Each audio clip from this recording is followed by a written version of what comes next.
የሰውነታችሁ የኃይል መጠን ቀስ በቀስ እየቀነሰ ተሰምቷችሁ ያውቃል? ወይም ስፖርት እየሰራችሁ ያሰባችሁትን ያህል የጡንቻ እድገት ማየት አቁማችኋል? ለእነዚህና ለሌሎች በርካታ አካላዊ እና አእምሯዊ እንቅስቃሴዎቻችን ቁልፍ የሆነ አንድ ዋነኛ ሆርሞን አለ። እሱም ቴስቶስትሮን ይባላል።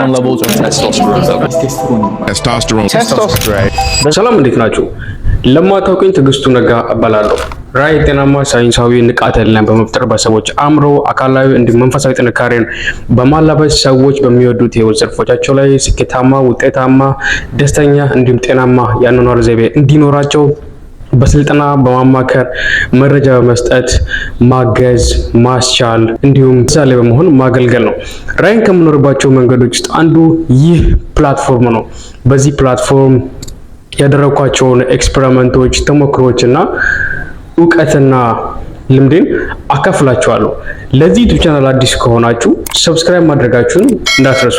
ዛሬ ስለ ቴስቶስትሮን እውነታዎችን በሰውነታችን ውስጥ ስላለው ሚና በተፈጥሮ መንገድ እንዴት ማሳደግ እንደምንችል ባጭሩ እናያለን። ቴስቶስትሮን በወንዶች ሆነ በሴቶች መካከል ውስጥ የሚገኘው ዋና የጾታ ሆርሞን ነው። ምንም እንኳን በሴቶች መካከል ውስጥ በትንሽ መጠን የሚገኝ ቢሆንም በወንዶች ዘንድ ግን በከፍተኛ መጠን የሚመረት እና ለአጠቃላይ ጤና ወሳኝ የሆነ ሆርሞን ነው። ይህ ሆርሞን በሰውነታችን ውስጥ በርካታ ዋና ዋና ተግባራቶች አሉት። አንደኛ፣ የጡንቻ እና የአጥንት ግንባታ፣ የጡንቻን መጠን ለመጨመር እና አጥንትን እንዳይዳከም ያደርጋል። ሁለተኛ፣ የስብ ስርጭት፣ በሰውነታችን ውስጥ ያለውን ስብ እንዳይከማችና ካሎሪ በፍጥነት እንዲቃጠል ይረዳል። ሶስተኛ፣ የወሲብ ጤና፣ የዘር ፍሬ ስፐርም ወይም ምርትን እና የወሲብ ፍላጎትን ይቆጣጠራል። አራተኛ፣ የአእምሮ ጤና እና የኃይልን መጠን፣ የቀኑን ሙሉ የኃይልን ደረጃ፣ የትኩረት ብቃት እና የደስታ ስሜትን በማስተካከል ረገድ ትልቅ ሚና ይጫወታል። ነገር ግን ከ30 ዓመት ዕድሜ በኋላ የቴስቶስትሮን መጠን በየዓመቱ በትንሹ መቀነስ ይጀምራል። ከዕድሜ በተጨማሪ ግን የተሳሳተ የአኗኗር ዘይቤ የሆርሞኑን መጠን በከፍተኛ ሁኔታ ሊቀንሰው ይችላል። የቴስቶስትሮን መጠን መቀነስ የሚከተሉት ምልክቶችን ያሳያል።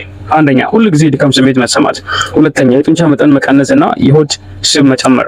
ሶስተኛ፣ የትኩረት ማጣትና የስሜት መለወጥ ወይም ሙድ ስዊንግስ የምንለው ማለት ነው።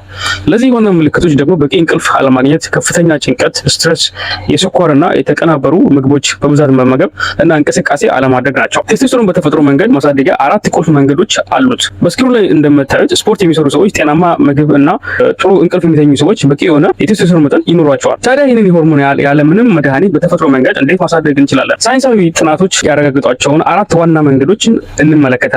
አንደኛ፣ ከባድ የክብደት ስፖርት መስራት ወይም ሬዚስታንስ ትሬኒንግ።